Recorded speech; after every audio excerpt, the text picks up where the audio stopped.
It is not uncommon to hear people saying that when we become a Christian, we will no longer experience the consequences of sin.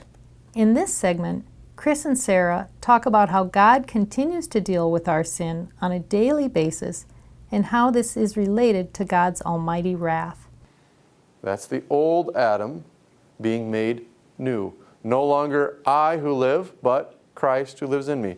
So when you experience the wrath of God, which you are, when you get anxious, when your palms start to sweat, when you have nervousness, your sleepless nights, this is symptoms of the wrath of God.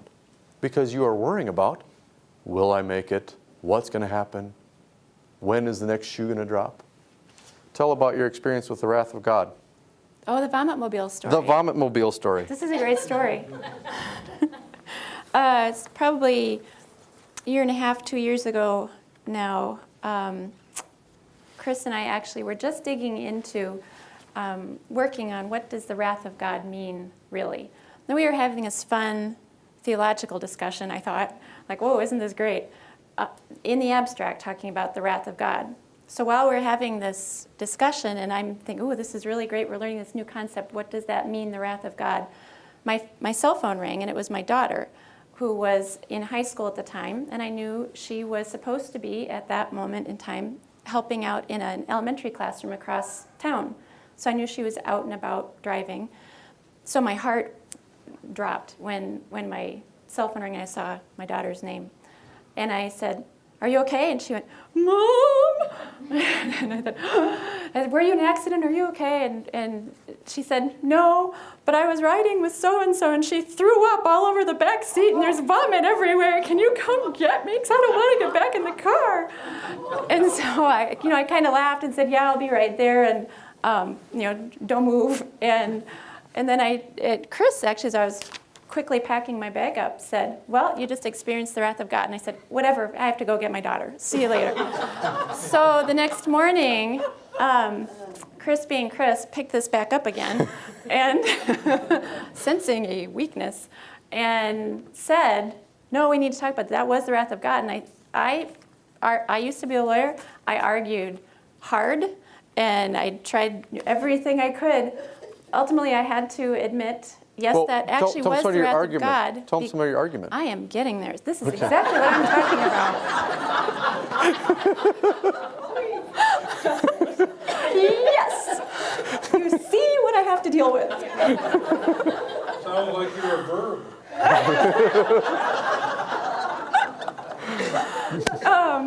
Well, now I forgot. No, I didn't.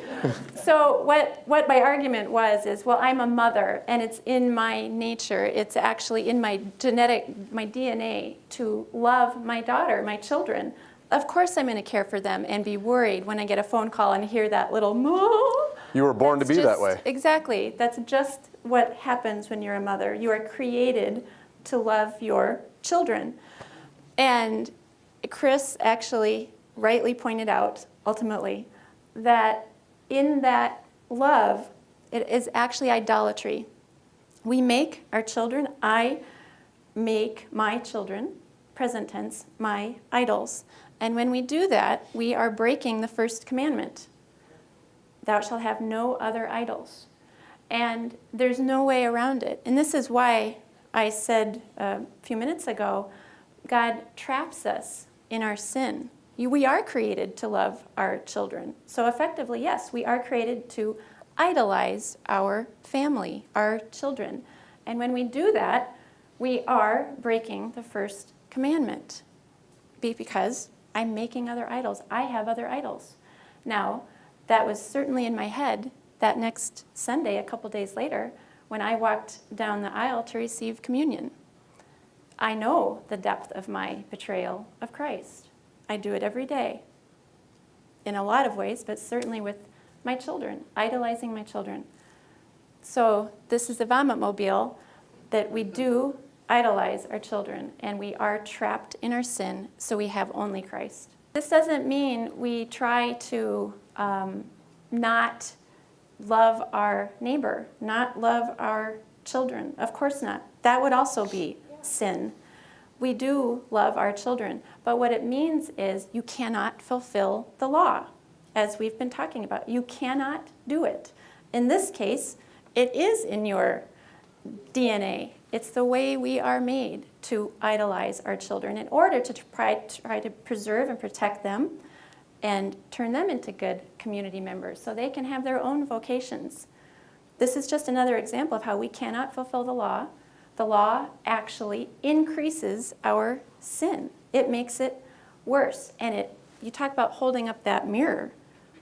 That is actually what happened with the vomit mobile, when my heart just stopped when I heard her voice quavering, "Mom."